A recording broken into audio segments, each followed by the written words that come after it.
Hi everyone, ఎలా ఉన్నారు అందరూ క్షేమం అని భావిస్తున్నాను. చూసారా సీతాఫలాల చెట్టు.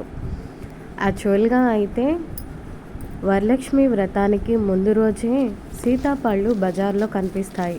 కానీ ఈసారి అంతా ఆలస్యం అనుకుంటా, బజార్లో ఎక్కడా కనిపించలేదు. కానీ వినాయక చవితికి మాత్రం పూర్తిగా వచ్చేస్తాయి.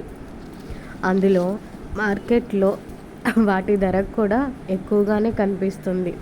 మా సైడ్ అయితే కేజీ 150 ఉంది. మరి మీ వైపు ఎంత రేటో కామెంట్ చేయడం మాత్రం మర్చిపోకండి. చెట్టుకి చూసారా, ఏదైనా చెట్టుకి పండు ఉంటేనే కదా అందం. పువ్వు అయినా సరే, పండైనా సరే, చెట్టుకి ఉంటేనే అందంగా కనిపిస్తాయి. అవునంటారా కాదంటారా?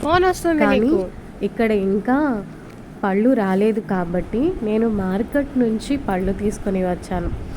ఈ సీజన్లో సీతాఫలాలు రేర్గా కనిపిస్తాయి కదా, అంటే సంవత్సరానికి ఒక్కసారి మాత్రమే దొరుకుతాయి.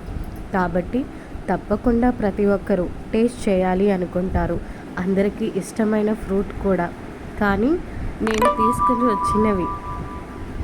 వచ్చినట్టు అంత సాటిస్ఫాక్షన్ నాకైతే లేదండి. ఎందుకంటున్నాను అంటే లోపల అంతా పురుగులు. నేను 3 ఓపెన్ చేశాను, 3 కూడా అలాగే ఉన్నాయి. పైకి చూడండి ఎలా కదులుతున్నాయో, అవి కూడా వైట్ కలర్లో ఉన్నాయి.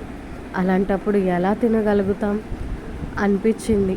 అబ్బా, వేస్ట్గా తీసుకొచ్చానే అని. మీకు కూడా ఇలాంటి ఎక్స్పీరియన్స్ ఉంటే తప్పకుండా షేర్ చేస్తాను.